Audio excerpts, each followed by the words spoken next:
Mais néanmoins, on va aller dans Démonologie, chapitre 1, versets 62 à 67. Il est dit ici, plusieurs personnes partout dans le monde ont entendu parler d'un personnage connu sous différents noms et appellations telles que Yahushua Amashia, Yesu, Jésus, Yahushua, Jésus-Christ, donc Jésus de Nazareth, Jésus-Christ, Jésus fils de David, fils de plutôt Marie, et bien d'autres encore. Dans d'autres religions dites révélées, on l'appelle Issa. Mais en réalité, derrière l'image ou le personnage de Yahushua Amashia, donc entre parenthèses Jésus de Nazareth, ou tout simplement Jésus-Christ, se dissimule un puissant démon, oiseau, guerrier, hybride, de haut rang, connu sous le nom de Mitélé, qui veut dire détourner, faire disparaître.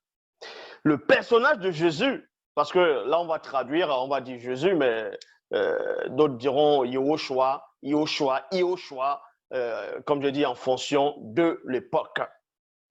C'est un puissant démon qui se dissimule derrière, et ce démon a plusieurs facettes.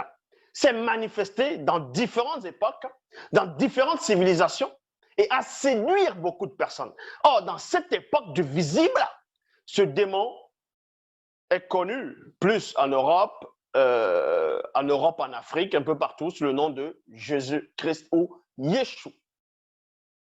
Et on vous apprend que la définition même de son nom, c'est-à-dire sa vraie nature, c'est de détourner et faire disparaître. Donc, il va détourner les armes. Il va détourner des personnes de la foi, c'est-à-dire les ramener à la mort spirituelle et faire disparaître, il veut faire disparaître la vérité. C'est pour cela qu'ils ont écrit les canons, ils ont écrit ce que j'appelle le Nouveau Testament, les évangiles. On vous a présenté 4 évangiles, donc Matthieu, Marc, Luc et Jean. Or, il s'avère qu'il y avait plusieurs évangiles déjà, qu'ils ont même dissimulés, qu'ils n'ont pas voulu mettre dans les canons, qui contredisaient aussi les mêmes 4 évangiles qu'on retrouve dans les Bibles actuelles classiques. Et ensuite, ils ont inventé un personnage, connu sous le nom de, on va dire ici, ce personnage qu'on voit dans les églises un peu partout, donc ce Jésus blanc avec les longs cheveux, les yeux bleus. D'autres disent que c'est le Fils de Dieu, qu'il est en même temps Dieu, et il remplit 3 fonctions, qu'il est le sauveur de l'humanité, que c'est un juif. On sait que ce personnage n'a jamais existé. Mais derrière cette image, derrière ce symbole-là, comme je dis ici, se dissimule un puissant démon hybride. Et ce démon est l'un des favoris de Satan, le Mundima Bobé, le mauvais esprit.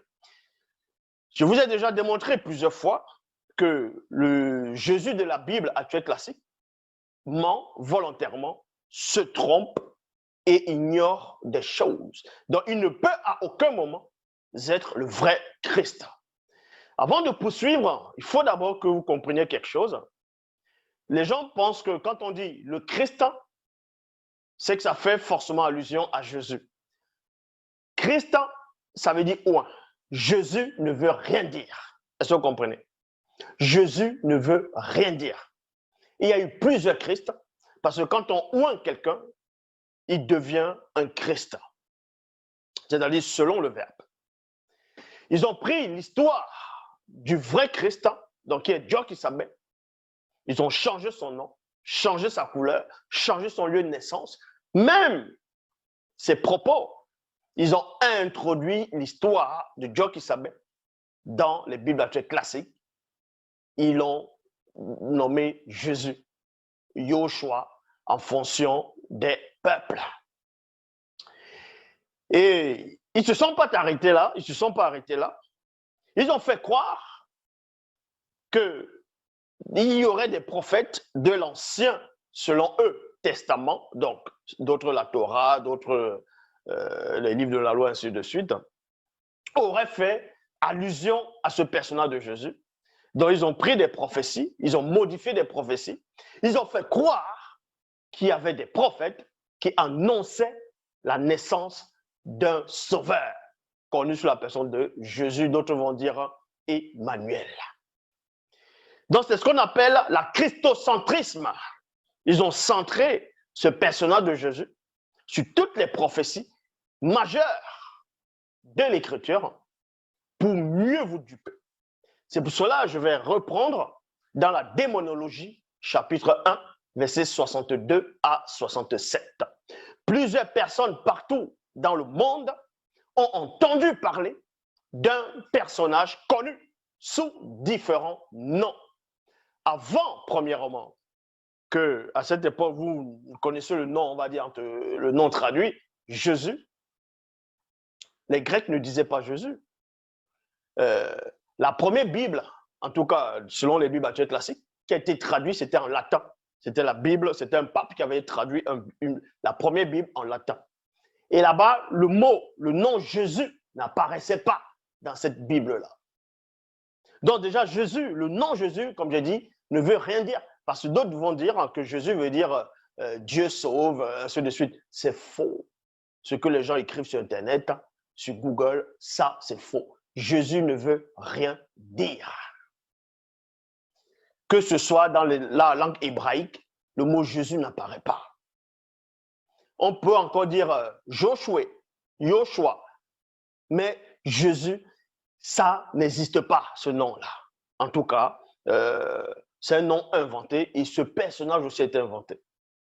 C'est pour cela que dans Démonologie, chapitre 1, verset 63, mais en réalité, derrière l'image où le personnage de Yahushua HaMashiach, dont Jésus de Nazareth, ou Jésus-Christ que certains voudront nommer, se dissimule un puissant démon oiseau, guerrier, hybride de haut rang, connu sous le nom de Mitélé, qui veut dire détourner, faire disparaître.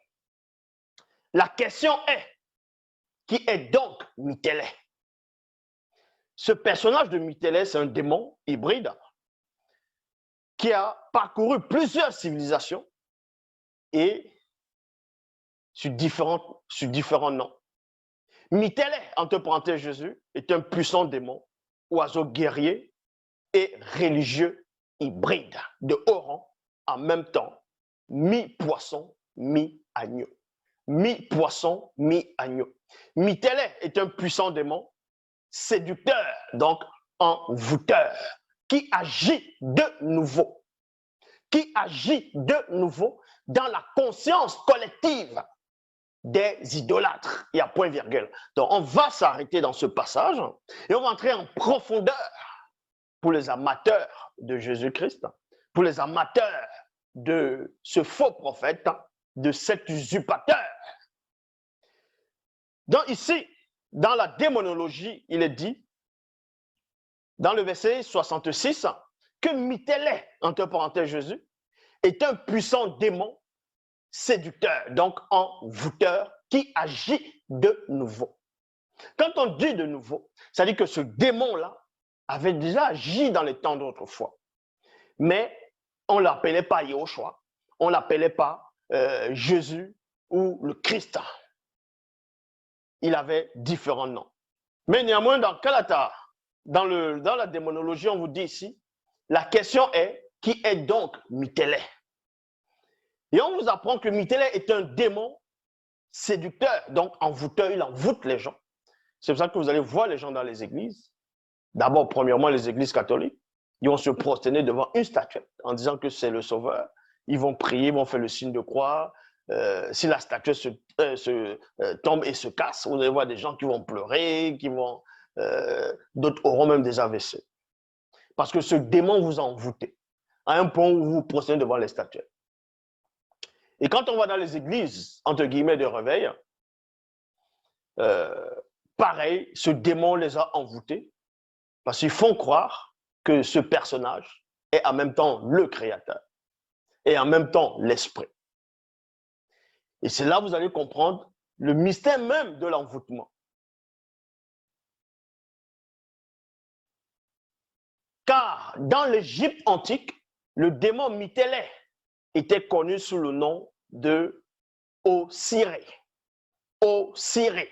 D'autres le connaissent sous le nom d'Osiris. C'est le même personnage qui a traversé les époques, des civilisations, et qui a inspiré des personnes en les envoûtant mystiquement de l'accepter comme étant le Messie, étant le Sauveur, étant Dieu. Jusqu'à nos jours, c'est juste le nom qui change, mais cet esprit est le même esprit, c'est-à-dire ce démon reste le même, avec les mêmes sentiments, les mêmes émotions. Donc, je répète ici, dans l'Égypte antique, le démon Mytélè, donc Jésus, était déjà connu sous le nom de Osiré. Osiré. D'autres vont dire Siré. Donc, on pourra aussi dire Yozara, Yosiré, Ozoro, Osaré, qui donne maintenant Osiris. Ils ont pris le personnage d'Osiris. Après, ils ont inventé aussi ce qu'on appelle Jésus. Mais le personnage même d'Osiris, aussi, c'est une usurpation pour les kémites, le kémitisme, ceux qui disent que le catholicisme a copié dans l'Égypte antique, a copié Osiris, et ça n'arrête que sur Osiris. Osiris lui-même, Osiré lui-même, c'est un personnage qui n'a pas existé. Mais sauf que c'est Mytélè dans l'Égypte, à un moment donné dans l'Égypte, dans une partie de l'Égypte, qui a pris le nom, l'apparence, parce que c'est quelqu'un qui envoûte les gens, qui se déguise, qui se camoufle, qui trompe, a pris une apparence, a inspiré des prêtres, a inspiré des personnes, les a envoûtés mystiquement, et ils ont manifesté un personnage connu sous le nom de Osiré. Ils ont fait toute une histoire sur ce personnage-là. C'est pour cela que quand on va dans le livre de l'histoire oublié du peuple, Douala, donc je répète, le livre de l'histoire du peuple, c'est-à-dire le livre de l'histoire oubliée du peuple Douala, chapitre 1, verset 636 à 637, il est dit ici, il est en même temps Djeki, virgule. Il est en même temps Djeki, virgule, d'Osiris, Osiré et de Jésus-Christ ou Jésus de Nazareth, qui sont une usurpation de Djokisabé, le vrai Christ. Au début, il y a le vrai Christ qui existe, dans le vrai Messie qui est envoyé parmi le peuple noir. Il était connu, et il est connu sous le nom de Djokisabé. Et toujours parmi le peuple noir, d'autres tribus ont pris plus tard le personnage le nom de Djokisabé. Ils ont manifesté Djeki en modifiant déjà le nom de Djokisabé, son histoire, son appartenance, ses propos, sa filiation. Et de Djeki, ils ont inventé Osiré. Et pendant des siècles, il y a eu Bacchus, ainsi de suite, même Bouddha, il y a eu plusieurs, jusqu'à Yahushua, donc Jésus dans votre époque. Donc, le démon qui est derrière veut prendre, usurper le titre, la place de Djokisabé, qui est le vrai Christ noir. Mais il ne pourra pas.